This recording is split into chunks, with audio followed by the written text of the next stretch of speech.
నడిచినా కూర్చున్నా మోకాళ్ళ నొప్పులు వస్తున్నాయా? ప్రాణ పెయిన్ క్లినిక్ లో అధునాతన చికిత్సతో మోకాళ్ళ నొప్పులు తగ్గించుకోండి. నమస్తే, వెల్కమ్ టు మనం టీవీ. మనం ఉన్నది మన కోసం. నేను వలి. ప్రస్తుతం స్టూడియోలో ఉన్నారు ప్రముఖ political analyst doctor Bharat Reddy గారు. వారితో మాట్లాడదాం. భరత్ రెడ్డి గారు నమస్తే సార్. నమస్తే. భరత్ రెడ్డి గారు, దరఖాస్తుల స్వీకరణ ప్రక్రియ అనేది జరుగుతోంది. 28 నుంచి జనవరి 6 వరకు ఉంటుంది. అయితే ముఖ్యంగా రైతు భరోసా కాలానికి సంబంధించి ఆ పథకాన్ని అమలు చేయాలంటే కనుక సాగు చేస్తున్నటువంటి రైతుకి ఇవ్వాల్సిన పరిస్థితి ఉందని కాంగ్రెస్ ప్రభుత్వం చెప్తూనే ఉంది. అంటే రైతు, కౌలు రైతు ఇక్కడ పెద్ద క్వశ్చన్ మార్కు. గత బీఆర్ఎస్ ప్రభుత్వం కూడా కౌలు రైతులను పట్టించుకోలేదు, అనేక సమస్యలు వస్తాయని వాళ్ళు చెప్పిన విషయం కూడా మనకు తెలిసిందే. ఇప్పుడు కాంగ్రెస్ ప్రభుత్వం ఎట్లా ఇంప్లిమెంట్ చేసే అవకాశం ఉంది? వాళ్ళ ముందున్నటువంటి సవాళ్ళు ఏంటి? ఇది పెద్ద సమస్యగా మనం చూడొచ్చు. ఇప్పుడు 6 గ్యారంటీలకు సంబంధించిన పథకాల్లో మిగతావి ఇండివిజువల్, అంటే దేనికి అది కూడా సపరేట్. నీకు వచ్చేది నీకే వస్తుంది, రాకపోతే రాదు. అందులో నీకు ఏ పథకమైనా రుణమాఫీ కానీ లేదంటే మిగతా పథకాలు కానీ ఏదైనా ఉంటే నీకే సంబంధం. గ్యాస్ కానీ లేకపోతే మహిళలకు వచ్చే పథకాలు కానీ లేకపోతే 2500 స్కీమ్ కానీ నీ పర్సనల్ ఇండివిజువల్గా వచ్చే పథకాలే ఉన్నాయి. రైతు భరోసాకు సంబంధించి ఒక లింకప్ అయితే ఇక్కడ ఉంది. ఆ లింకప్ ఏంటి అనేది అప్పటికి కౌలు రైతు, పట్టా రైతు, వీటిని డిఫరెన్షియేట్ చేయాల్సిన అవసరం ఉంది. మనం గతంలో బీఆర్ఎస్ ప్రభుత్వం చూసుకున్నట్టయితే మేము కౌలు రైతులకు మాకు సంబంధం లేదు, మాకు ఎవరికైతే పట్టా ఉందో పట్టా ఉన్న రైతులకు మాత్రమే మేము రైతు బంధు అమలు చేస్తాం, వాళ్ళు చూసుకుంటారు గ్రామాల్లో రైతుకు కౌలు రైతు. ఎందుకంటే కౌలు రైతులు ఎప్పటి వరకు కలిసి పనిచేస్తారో తెలియదు. ఒక్కొక్క సంవత్సరం ఒక్కొక్కరు మారే అవకాశం ఉంటుంది. అవి కొత్తగా పంచాయతీలు అవుతాయి, అవన్నీ మేము పెట్టుకోలేమని చెప్పి వాళ్ళిద్దరు చూసుకుంటారు. వాళ్ళు ఇచ్చిపుచ్చుకునే ధోరణి వాళ్ళు చూసుకోవాలి. ఆ పంచాయతీలో మేము తల దూర్చలేమని చెప్పి 1-2 సార్లు అసెంబ్లీ వేదికగా కేసీఆర్ చెప్పడం జరిగింది, బీఆర్ఎస్ మంత్రులు చెప్పడం జరిగింది. అయితే కాంగ్రెస్ పార్టీ తన మేనిఫెస్టోలో కౌలు రైతులను కూడా గుర్తించాలి, కౌలు రైతులకు కూడా మనం ఆదుకోవాలి. వ్యవసాయం చేస్తున్నది కౌలు రైతులు, సాగు చేస్తున్నది వీళ్ళు. పట్టాదారు పాస్ పుస్తకాలు ఉన్న వాళ్ళు చాలామంది కూడా వ్యవసాయం చేయట్లేదు, సాగు చేయట్లేదు. కాబట్టి మేము అప్పుడు చెప్పిన మేనిఫెస్టో ప్రకారం కౌలు రైతులకు ఇస్తాం, అలాగే పట్టా ఏదైతే పట్టా ఉందో పాస్బుక్లు ఉన్నాయో వాళ్ళకి ఇద్దరికి ఇస్తామని చెప్పడం జరిగింది, మేనిఫెస్టోలో చెప్పడం జరిగింది. కాంగ్రెస్ నాయకులు పదే కూడా స్పష్టం చేయడం జరిగింది. ఇప్పుడు ఇక్కడ ప్రధాన సమస్య ఏదైతే గతంలో ప్రతిపక్షంగా ఉన్నప్పుడు ఏదైతే అమలు చేస్తామని చెప్పిన సందర్భానికి సంబంధించింది ఇప్పుడు వాళ్ళ ముందుంది. అంటే అమలు చేస్తామన్న పథకం వాళ్ళు ఇప్పుడు ఎలా చేస్తారు అనేది చాలా మందిలో ప్రశ్న. ఇప్పుడు 6 గ్యారంటీలకు సంబంధించిన ఫాములు తీసుకుంటున్నారు, మొన్నటి నుంచి తీసుకుంటున్నారు పెద్ద ఎత్తున వాటికి. అందులో మన కాలమ్స్ పరిశీలించినట్టయితే 2 కాలమ్స్, మిగతా కాలమ్స్ అన్ని ఎవరి కాళ్ళు ఇండివిజువల్గా నింపుకునే కాలమ్స్. అక్కడ చూసుకున్నట్టయితే ఇద్దరికి ఒక కాలమేమో పట్టాదారు పాస్ పుస్తకానికి సంబంధించి నీ సర్వే నెంబర్ ఎంత, నీ పాస్బుక్ నెంబర్ ఎంత, నీకున్న భూమి ఎంత, సాగు చేస్తున్న భూమి ఎంత అని వివరాలు, ఆ వివరాలు చెప్పేస్తాడు పట్టాదారు చెప్పేస్తాడు. ఎందుకంటే తన దగ్గర భూమి యజమాని కాబట్టి తన దగ్గర పాస్బుక్ నెంబర్ ఉంటుంది, సర్వే నెంబర్లు ఉంటుంది, అవన్నీ చెప్పేస్తాడు. ఎంత సాగు అవుతుంది నింపేస్తాడు. అది సాగు అవుతుందా లేదా తర్వాత అగ్రికల్చర్ ఆఫీస్ తెచ్చుకుంటాడు, ముందైతే అది చెప్పేస్తాడు. రెండో కాలం చూసుకున్నట్టయితే కౌలు రైతుకి నువ్వు పట్టా ఏదైతే కౌలు చేస్తున్నావో దానికి సంబంధించిన పాస్బుక్ నెంబర్ ఇవ్వాలి. పాస్బుక్ నెంబరు ఓనర్ ఇస్తాడా, యజమాని ఇస్తాడా అనేది, రైతు ఇస్తాడా అనేది ఒకటి. దాని తర్వాత సర్వే నెంబర్ చెప్పాలి, సర్వే నెంబర్ రావాలి. ఇవన్నీ నింపడానికి అతని దగ్గర ఏముంది ప్రూఫ్ అనేది ముఖ్యం. సరే, ఇవన్నీ చెప్పిన తర్వాత ప్రభుత్వం ఏం చెప్తుంది, ఇదంతా కూడా గ్రామ సభల ద్వారానే ఎంపిక చేస్తాం కాబట్టి గ్రామ సభల్లోనే గ్రామాల్లో తెలుస్తుంది ఏ రైతు ఎవరికి కౌలుకిచ్చాడు ఎవరు అనేది తెలుస్తుంది అన్నప్పుడు ప్రూఫ్ ఏం పెడతావు నువ్వు? ప్రూఫ్ పెట్టాలంటే ఎలాంటి ప్రూఫ్ పెట్టాలి? రైతు ఎవరైతే పట్టాదారు పాస్ పుస్తకాలు ఉన్న రైతులు వాళ్ళు నీకు పాస్ పుస్తకాల జిరాక్స్ కానీ ఆధారాలు కానీ నీకు కౌలుదారుకు ఇవ్వడు. గ్రామాల్లో మనం చూసుకున్నట్టయితే అగ్రిమెంట్స్ అనేవి అసలే ఉండేవి. వాళ్ళు ఏం చేస్తారు, ఇప్పుడు గ్రామ సభ పెట్టినప్పుడు పట్టాదారు అంటే భూమికి సంబంధించిన యజమాని, కౌలు రైతు ఇద్దరు ఉంటారండి, ఒకే దగ్గర ఉన్నారు, అధికారులు వెరిఫికేషన్ చేస్తున్నారు. ఇప్పుడు సాగు ఇతను చేస్తున్నాడు కాబట్టి ఇతనికి మేము రైతు భరోసా ఇద్దాం అనుకుంటున్నాం అని అధికారి చెప్తే ఎట్లా ఉంటుంది అప్పుడు సిచ్యువేషన్? ఎట్లా ఉంటుంది? నేను అసలు ఇవ్వనని చెప్తాడు. వెంటనే ఏం చెప్తాడు, నాకు రానప్పుడు నీకెందుకు ఇస్తా, నేను కౌలుకి ఇవ్వను అని చెప్తాడు.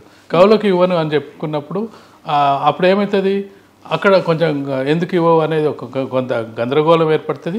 ఆ గందరగోళం తర్వాత ఈసారి ఇచ్చినా మళ్ళీసారికి ఇవ్వకుండా పోతుంది. అదే కొంత సమస్యలు గ్రామాల్లో ఉండే ఇబ్బందులు ఉంటాయి. అంటే నీ ఎదురుగానే నీకు రైతు భరోసా రాదు, తనకు వస్తుంది అన్నప్పుడు భూమి నాది, తను చేసుకుంటుంటే నాకెందుకు రైతు భరోసా రాదనే ఒక కామెంట్ వస్తుంది. వచ్చినప్పుడు కొంత ఘర్షణ వాతావరణం నెలకొడుతుంది. కొందరేమో చూసి చూడనట్టు పోతారు, సరే ఈసారి కానీ వచ్చేసారి మేము ఇవ్వలే అనుకుంటారు. ఆ సందర్భంగా వచ్చినప్పుడు ఏంటంటే కౌలు రైతు పట్టాదారు ఎదురు పరస్పర అవగాహనతో సరే ఎదురు పంచుకుందాం ఈ ధోరణి నుండి అవకాశం ఉంది. అసలు ఈ ధోరణి నుండి అవకాశం ఎప్పుడుందంటే మనం ఒక ముఖ్యమైన విషయాన్ని గమనించాలి. 2004 నుంచి 2014 వరకు రాజశేఖర్ రెడ్డి ఉన్నప్పుడు ఒక ఇది పెట్టడం జరిగింది, లోన్ ఎలిజిబిలిటీ కార్డు పెట్టిండు. లోన్ ఎలిజిబిలిటీ కార్డు ఎందుకు పెట్టిండంటే అప్పుడు సమన్వయంతో పనిచేసుకోవాలని పెట్టి. లోన్ ఎలిజిబిలిటీ కార్డు ఉద్దేశం ఏంటంటే అక్కడ ఎవరైతే కౌలు చేస్తున్నారో కౌలు రైతులు ఈ ఏదైనా నష్టపరిహారం జరిగినప్పుడు, ఏదైనా పంటల నష్టం జరిగినప్పుడు, లేదంటే వరదలు ఇట్లాంటివి వచ్చినప్పుడు, వర్షాలు అకాల వర్షాలు వచ్చినప్పుడు ప్రభుత్వం ఏం చేసేదంటే వాళ్ళకు సహాయం చేసేది. సహాయం చేస్తున్న సమయంలో ఆ కౌలు రైతే ఓనర్ దగ్గరికి వెళ్ళి నాకు ఒకవేళ నువ్వు నాకు చెప్పినట్టయితే, నాకు కౌలుకి ఇచ్చినట్టయితే చెప్పినట్టయితే ఈ కార్డు తీసుకుంటే నాకు పంట నష్టం వస్తుంది అంటే ఏ రైతు కూడా తనకు రావాలని కోరుకుంటున్నారు. తను వేసే కౌలు రైతు నష్టపోవాలని ఏ రైతు కోరుకోడు. ఎందుకంటే తనకు పంట పండితేనే నాకు కొన్ని డబ్బులు ఇస్తాడు, తను బాగుండాలి నేను బాగుండాలని కోరుకుంటారు. ప్రభుత్వం నుంచి వచ్చే సాయాన్ని నేను ఎందుకు నీకు రాకుండా చేస్తానని చెప్పి ఆ సమయంలో దాదాపుగా రైతులందరూ కూడా వాళ్ళకి ఇవ్వడం జరిగింది. 2004 నుంచి 2014 వరకు ఆ లోన్ ఎలిజిబిలిటీ కార్డు పనిచేయడం జరిగింది. అయితే ఆ లోన్ ఎలిజిబిలిటీ కార్డు పనిచేయడం జరిగింది కానీ 10 ఏళ్ల కాలం పాటు ఒకే రైతు మరొక కౌలుదారుకి కౌలు ఇవ్వడు. 2 ఏళ్లకు 3 ఏళ్లకు మారుస్తూ ఉంటాడు. మ్యాక్సిమం ఇస్తే డబ్బులు ఇచ్చే సందర్భంలో ఇంకా ఎక్కువగా మార్పులు ఉంటాయి. ఇప్పుడు ఏమవుతుందంటే ఎకరానికి ఈసారి 10,000 ఇచ్చిండు అనుకో, మళ్ళీసారికి మరొకరు వస్తారు 15,000 ఇస్తాను వస్తారు ఎకరానికి, అక్కడ మొగ్గు చూపుతాడు. ఈ కౌలు చేస్తే సాగు చేసే రైతే నేనే ఇస్తా డబ్బులు అన్నప్పుడు ఏమైందంటే సరే నువ్వే ఇయ్యలే ఎవరైతే డబ్బులే అంటారు. లేదు నేను ఇవ్వలేను అనుకున్నప్పుడు మార్చేసుకుంటారు. అంటే మనం ఏదైతే ఒక దగ్గర నుంచి మరొక దగ్గర పోతున్నప్పుడు హైక్స్ ఎట్లుంటుందో అక్కడ కూడా హైక్స్ ఉంటాయి. హైక్స్ ప్రకారం వెళ్తుంటారు. అది జరిగినప్పుడు ఏంటంటే దాంతోపాటు ఇంకేంటంటే ఒకే కౌలుదారుకి 3-4 సంవత్సరాలకి ఇవ్వద్దు, ఎక్కువ ఇవ్వద్దు అనేది ఒక వాళ్ళు కాంగ్రెస్ ప్రభుత్వం దీన్ని సామరస్యంగా పరిష్కారం చేయగలిగే పరిస్థితి ఉందా ప్రజెంట్ సిచ్యువేషన్లో? సామరస్యంగా అంటే కాంప్లికేషన్స్ చాలా ఉంటాయి. ఏది అసాధ్యం అని చెప్పలేం. కానీ ఇప్పుడు ఒక 2 కాలంలో పెట్టడం జరిగింది. మరి పట్టాదారు పాస్ రైతుకు కూడా ఇస్తున్నారా? ఇప్పుడు మనం వింటున్న వార్తల ప్రకారం ఏమవుతుంది, సాగు చేసే వాటికే నీకు రైతు భరోసా అంటున్నారు. మరి నీకు ఎవరైతే భూమి నీకు ఇస్తున్నారో అతను సాగు చేయట్లేదు కదా, సాగు చేసే అతను వేరు కదా. ఇప్పుడు సాగు చేసేవాళ్ళు ఇప్పుడు గ్రామ సభల్లో ఇతను సాగు చేస్తున్నాడు, ఇతను సాగు చేయట్లేదు. ఇప్పుడు యజమాని అయినప్పటికీ ఇతను సాగు చేయట్లేదు. దీన్ని పూర్తిగా డివిజన్ చేసేసి వాళ్ళకే ఇద్దామని అంటే ఎవరో తెలిసిపోతుంది కదా, తెలిసిపోతుంది. ఫస్ట్ టైం అయిపోతుంది, ఇస్తారు. ఇతను సాగు చేయట్లేదు, ఇతను సాగు చేస్తుండని చెప్తారు, అయిపోతుంది. వచ్చేసారి తనకి ఇవ్వడు, వచ్చేసారి అసలు ఇవ్వడు, తనకి ఇవ్వడు, వేరే వాళ్ళకి ఇస్తాడు. పట్టాదారికి రాదు కదా, రాదు. అప్పుడు కూడా పట్టాదారు అప్పుడు ఏం చేస్తాడు, నాకు రైతు భరోసా రానప్పుడు నేను నీకెందుకు ఇవ్వాలి, నాకు కూడా ఏదైనా లాభం వచ్చినప్పుడే ఇస్తా కదా. అంటే ఇవి కొంత అట్లాంటి సందర్భం వచ్చినప్పుడు, లేదంటే ప్రభుత్వమే ఒప్పందం కుదుర్చడమో లేకపోతే గ్రామ సభ ఒప్పందం కుదుర్చడమో, వస్తున్న ప్రభుత్వ సొమ్మును మీరు తీసుకోండి అని చెప్పడం, అంటే ఇలాంటి అడ్జస్ట్మెంట్ అనేది కొన్ని చోట్ల జరగవచ్చు, కొన్ని చోట్ల జరగకపోవచ్చు. మనకి ఇక్కడ మన ముఖ్యమైన విషయం వల్ల మనం చూసుకుంటే ఒక క్రైసిస్ కూడా వచ్చే అవకాశం ఉంటుంది. ఎందుకంటే ఆ క్రైసిస్ ఏంటంటే ప్రభుత్వాలు మన మీడియా ద్వారా ప్రభుత్వాల దృష్టికి ఎంతవరకు వెళ్తే మనం చూసినట్టయితే మొత్తం కౌలుదారులు మనం చూసుకున్నట్టయితే తెలంగాణ రాష్ట్రంలో 14 లక్షల మంది కౌలుదారులు ఉన్నారు. అంటే ఇప్పుడు ఆ కౌలుదారుల్లో 7 లక్షల అసలు భూమి లేదంటారా, భూమి లేని వాళ్ళు కౌలు చేస్తున్న వాళ్ళు 14 లక్షల మంది ఉన్నారు. అందులో 7 లక్షల మంది అసలు భూమి లేని వాళ్ళు ఉన్నారు. మిగతా 7 లక్షల మంది ఏంటంటే వాళ్ళకు ఎకరము అద్దెకరము ఉంటూ దాంతోపాటు తనకున్న భూమితో పాటు కొంత వేరే వాళ్ళ దగ్గర భూమి కౌలుకు తీసుకున్న సందర్భాలు ఉన్నాయి. అంటే తనకు 2 ఎకరాలు చేసుకుంటే పెద్ద వాళ్ళకు వర్కౌట్ కాదు, ఇంకొక 3 ఎకరాలు 4 ఎకరాలు పక్కన అంటే అందుబాటులోనో పక్కనో లేకపోతే తనకు అనుకూలంగా ఉండే ఒక రైతు దగ్గర తీసుకొని ఒక 5-6 ఎకరాలు సాగు చేస్తుంటారు. వాళ్ళకు ఒక 2-3 ఎకరాలు ఎకరం లోపు ఉంటుంది. వాళ్ళు 7 లక్షల మంది ఉన్నారు. అసలే అంటే జీరో ఎలాంటి భూమి లేని వాళ్ళు 7 లక్షల మంది ఉన్నారు.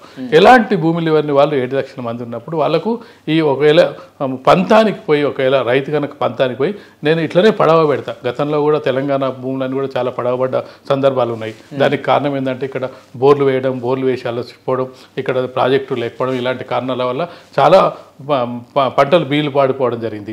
ఇలాంటి సందర్భం ఇప్పుడున్న సందర్భంలో కూడా పంతానికి పోయిన రైతు నేను ఎవరికి ఇయ్యను, నేను ఇట్లనే పడవ పెడతా అన్న సందర్భంలో ఆ క్రైసిస్ ఎవరి మీద పడుతుంది పోయి ఎవరైతే భూమి లేని రైతులు ఉన్నారో వాళ్ళకు ఉపాధి కోల్పోయే అవకాశం కూడా ఉంటుంది. ఎందుకంటే మనం బలవంతంగా నువ్వు ఏమని చెప్పలేవు. అండర్స్టాండింగ్, నీకు ఇష్టం ఉంటే నువ్వు ఇస్తావు, తను ఇష్టం ఉంటే తను చేసుకుంటాడు. మనం గవర్నమెంట్ ప్రభుత్వం ఖచ్చితంగా నువ్వు కౌలుకి ఇవ్వాల్సిందే అని చెప్పి ఆంక్షలు విధించే పరిస్థితి ఉంటుంది. తన ఇష్టం, తను ఇవ్వాలన్నా లేదా అని ఎవరికైతే భూమి ఉందో తన ఆప్షన్. కాబట్టి ఇలాంటి సందర్భంలో ఖచ్చితంగా మీరు చెప్పినట్టుగా గ్రామ సభల్లో గ్రామ తీర్మానం చేసి మరి కొంత అమౌంట్ తీసుకుంటారా, లేదంటే ప్రభుత్వమే నీకు ఇస్తున్నా ఇద్దరు తీసుకోండి మీకేం సమస్య లేదన్నప్పుడు ఇలాంటి సమస్యలు రావు. ఏదైతే పట్టాదారు పాస్ పుస్తకానికి ఉన్న వ్యక్తికి అలాగే మనం చూసుకుంటే కౌలు చేసే వ్యక్తి. ఇక్కడ మరి ఇంకొక ప్రధాన సమస్య వచ్చినట్టయితే గ్రామ సభల్లో అది తేలుతుంది. నీకు రెవెన్యూ ఆఫీస్కి మండల ఆఫీస్కి వెళ్ళినప్పుడు అక్కడ నీకు ఒక ప్రూఫ్ కావాలని అడుగుతారు. ఆ ప్రూఫ్ ఏమడుగుతారు, నీకు ఒక వైట్ పేపర్ మీదనో లేకపోతే అగ్రిమెంటో నువ్వు 2 ఏళ్ళు తీసుకున్నావు, సంవత్సరం తీసుకున్నావు, అగ్రిమెంట్ తీసుకొని మాకు సబ్మిట్ చేయాలని. ముందు ఉండకపోవచ్చు, మెల్లమెల్లగా ఆంక్షలు అంటే నియమాలు పెరుగుతుంటాయి. అట్లా వచ్చినప్పుడు ఏమైంది, యజమాని రాసిస్తాడా, యజమాని రాసి ఎట్టి పరిస్థితుల్లో యజమాని కేవలం గ్రామాల్లో మౌఖికంగా మాత్రమే ఈ మ్యూచువల్ అండర్స్టాండింగ్ జరుగుతుంది. నీకు ఈ సంవత్సరం ఒక 5 ఎకరాలు ఉంటే 1 లక్ష రూపాయలకి ఇస్తా అయిపోద్ది. అక్కడికి నెక్స్ట్ ఇయర్ మళ్ళీ రెన్యువల్ లాగా నాకు నెక్స్ట్ ఇయర్ నాకు ఇస్తావా లేదా మళ్ళీ మాట్లాడుకుంటారు. ఇది జరిగే ప్రక్రియ. అగ్రిమెంట్ ఉండదు, భాష ఉండదు, దాని నీకు రసీదు ఇన్ని డబ్బులు ముట్టినాయని ఏది ఉండదు. అలాంటివి ఉండవు. వాళ్ళు కొంత అడ్వాన్స్ ఇస్తారు. పంట వండిన తర్వాత ఏదైతే పంట వచ్చిన తర్వాత వడ్లకు కానీ మిగతా పత్తికి వేస్తే అప్పుడు డబ్బులు వచ్చిన తర్వాత డబ్బుల్లో వీళ్ళకి పేమెంట్ చేస్తుంటారు. ఇది జనరల్గా జరిగే ప్రక్రియ. అంటే ఏమవుతూ ఉంటుంది అంటే ఇప్పుడు మనం పోతున్నా కొద్దీ కొన్ని పరిమితులు పెట్టడం జరుగుతుంది. ఆ పరిమితులు ఏంటంటే ఇప్పుడు సరే గ్రామ సభల ద్వారా నీకు మీరిద్దరు పంచుకోండి అని చెప్తారు. అది ఇక్కడి వరకు బాగానే ఉంటుంది. మనకు అంత ప్రూఫ్ కావాలి, మనకేంది అంత పేపర్ మీద ప్రూఫ్లే కావాలి. ఏదైనా కానీ పేపర్ మీద ప్రూఫ్ కావాలన్నప్పుడు అది ఎక్కడికి వెళ్ళాలి, నీకు ఎక్కడైతే శాంక్షన్ అవుతుందో కలెక్టర్ ఆఫీస్లో లేకపోతే రెవెన్యూ డివిజన్కి ఈ పంట ఇతను చేస్తుండో అనేది ఒక ప్రూఫ్ కావాలి. ఆ ప్రూఫ్ కావాలంటే ఎవరు ఇవ్వాలి, ఖచ్చితంగా రైతు ఇవ్వాలి. ఎవరైతే పట్టాదారు పాస్ పుస్తకాలను ఆ రైతు ఇవ్వాలి. ఆ రైతు ఇస్తాడా, ఎంతమంది ఇస్తారు, ఇవన్నీ అంటే దీంట్లో చాలా కాంప్లికేషన్స్ ఉన్నాయి. ఆ కాంప్లికేషన్స్ను సాల్వ్ చేయాలంటే ఇది రోజు ప్రక్రియ లాగా ఉంటుంది కానీ ఒకే రోజు పూర్తయ్యే ప్రక్రియ లాగా ఉండకపోవచ్చు. ఇంకోటి ఎన్ని ఎకరాలకు ఇవ్వాలి అంటే రైతు భరోసాకి ఒక సీలింగ్ పెట్టాలని చెప్పి చర్చ కూడా ఉంది సార్. నెక్స్ట్ అసెంబ్లీ సమావేశాలు దీని మీద కూలంకషంగా చర్చించే అవకాశం ఉన్నట్టు కూడా తెలుస్తుంది. సీలింగ్ విషయంలో అయితే దాదాపు అందరూ కూడా ఏకాభిప్రాయంతో ఉన్నారు. ఎందుకంటే 90% రైతులకి 10 ఎకరాల లోపున్న వాళ్ళే ఉన్నారు. చిన్న సన్నకారు నీకు ఎకరం 2 ఎకరాలు 5 ఎకరాల లోపున్న వాళ్ళే 80% ఉన్నారు. ఒకటి 10 ఎకరాలు పెట్టినా నీకు 90% కవర్ అవుతారు. కాబట్టి వాళ్ళేం పెద్ద ఇబ్బంది పడరు. ఎందుకంటే నీకు ఎవరికైనా చెప్పేది ఏంటంటే 100 ఎకరాలు ఉన్న వాళ్ళకు, రాజకీయ నాయకులకు, సినిమా వాళ్ళకు వీళ్ళందరికీ ఎందుకు ఇస్తున్నారు అనేది ఉంటుంది. నీకు వాళ్ళు రైతు బంధు ఇస్తున్నారు, వాళ్ళకి అవసరం లేదు 10 ఎకరాల లోపు. ఇంకొకటి కూడా ప్రస్తావన ఏంటంటే సరే ఎన్ని ఎకరాలు ఉన్నా ఒక 5 ఎకరాల వరకు సీలింగ్ పెట్టి 5 ఎకరాలు నీకు 100 ఎకరాలు ఉండని, 50 ఎకరాలు ఉండని, 6 ఎకరాలు ఉండని, ఒక 5 ఎకరాలు సీలింగ్ పెట్టి 5 ఎకరాల వరకు. ఎందుకంటే కొన్ని సందర్భాలు ఏమైందంటే 5 ఎకరాలు ఇద్దాం అనుకున్నాను అనుకోండి, కట్ ఆఫ్ 5 ఎకరాలు పెట్టుకుంటే వానికి 5 ఎకరాల 10 గుంటలు ఉంటుంది, వాడు లాస్ అవుతాడు కదా. అంటే ఒక 10 గుంటలు ఎక్సెస్ ఉండడం వల్ల ఈ 5 ఎకరాలకు వచ్చే లాభం అంటే సాయం పోతుంది. అందుకని 5 ఎకరాలకు ఇవ్వరు అట్లుండదు. అంటే ఇప్పుడు దానికోసం ఇప్పుడు దాన్ని పథకం ఏం చేస్తామని దాని మీద రకరకాల చర్చలు జరుగుతున్నాయి. నీకు ఎంత ఉండని 10 ఉండని, లేకపోతే 15 ఉండని, 20 ఉండని, లేకపోతే 5 ఎకరాల వరకు ఇస్తాం, మిగతా సాయం మీరు చేసుకోండి. అలాంటి పెట్టినప్పుడు ఏంటంటే 6 ఎకరాలు ఉన్న వాళ్ళకి నష్టం జరగదు. ఒకవేళ 6 ఎకరాలు పెట్టినా 7 ఎకరాలు పెట్టినా 5 వరకు వస్తుందంటే వాడికి 5 ఎకరాలు, వాడికి ఒక 8 ఎకరాలు ఉందనుకో 5 ఎకరాల వరకు రైతు సాయం వస్తుంది, మిగతా వాడు సొంతంగా పెట్టుకుంటాడు. 5 ఎకరాల లోపలకు మొత్తం వస్తుంది. అంటే ఇలాంటి చర్చలు అయితే ఖచ్చితంగా కూడా ప్రభుత్వం చేయాల్సిన అవసరం ఉంటుంది. కౌలు రైతులకు సంబంధించిన అంశాన్ని మాత్రం ఖచ్చితంగా చాలా జాగ్రత్తగా, చాలా అంటే ఎంత జాగ్రత్తగా అంటే కొత్త గొడవలు లేకుండా, కొత్త పంచాయతీ లేకుండా గ్రామాల్లో సామరస్యమైన వాతావరణం రైతు అయితే కౌలుదారులకు మధ్య సామరస్యపూర్వకమైన వ్యవహారం వచ్చేటట్టు. ఎందుకంటే చాలా సందర్భాల్లో కేసీఆర్ని కానీ కేటీఆర్ని కానీ బీఆర్ఎస్ ప్రభుత్వాన్ని చాలామంది ప్రతిపక్షాలు రైతు సంఘాల నాయకులు రైతు ఉద్యమ నాయకులు ప్రశ్నించడం జరిగింది. మీరు కౌలు రైతుల్ని తీసేశారు, అసలు కౌలు రైతుల కాలమే మన ధరణి పోర్టులు తీసేయడం జరిగింది. గతంలో చూసినట్లయితే పట్టాదారు పాస్ పుస్తకంలో కౌలు రైతు కాలం కూడా ఉండేది, ఆ కాలాన్ని కూడా తీసేయడం జరిగింది. కాలాన్ని తీసేయడంతో పెద్ద విమర్శలు రావడం జరిగింది. ఎన్ని సందర్భాల్లో అడిగినప్పటికీ కూడా మేము వాళ్ళు చెప్పిన ఎక్స్ప్లెనేషన్ ఏంది, బీఆర్ఎస్ ప్రభుత్వం ఓనరు ఇల్లు కట్టుకున్న ఓనర్కు రైట్స్ ఉంటాయి, రెంట్ ఉండే వాళ్ళకు రైట్స్ ఉంటాయి. రెంట్ ఉండేవాడు ఎన్ని రోజులు ఉంటాడో తెలియదు మనకు, ఎప్పుడైనా కొత్త వాళ్ళు రావచ్చు. ఈ కౌలు రైతును కూడా ఆ విధంగానే వాళ్ళు పోల్చడం జరిగింది. అంటే అది అంత పెద్ద పోలిక కాకపోయినప్పటికీ వాళ్ళ ఉద్దేశం ఏంటంటే వాళ్ళు ఎప్పుడు మారుతూ ఉంటారు, ఒకే ప్రదేశంలో ఒకే రైతు దగ్గర కౌలు చేయరు, మారుతూ ఉంటారు. అవన్నీ మాకు సమస్యలు ఉంటాయి, మాకు సమస్యలు లేకుండా వాళ్ళు అడ్జస్ట్ చేసుకుంటే మాకు సంబంధం లేదని చెప్పడం జరిగింది. ఈ ప్రభుత్వం కూడా మీరు రైతులు పట్టాదారు పాస్ పుస్తకం ఉన్నవారు మీరు గ్రామ సభ ద్వారా మీరు వాళ్ళకు కూడా ఇవ్వండి అని చెప్తారా, లేదంటే మీకు ఇస్తాం మీకేం సమస్య లేదని చెప్తారా అన్నప్పుడు రైతులు కూడా పెద్ద పట్టించుకోరు. నాకు వస్తుంది తనకు కూడా వస్తుంది, నాకేం లాస్ ఏం లేదు కదా అనుకుంటాడు. అయితే ఆ నిబంధనలు మళ్ళీ మారుతుంటాయి. నిబంధనలు మారినప్పుడు నువ్వు మరి రైతు దగ్గర నుంచి ఒక లెటర్ తీసుకురా అన్నప్పుడు అక్కడ మళ్ళీ కొత్త సమస్య వచ్చే అవకాశం. ఇవన్నీ కూడా చూడాలి మనం. Thank you very much Bharathi Reddy గారు. థ్యాంక్ యూ అండి.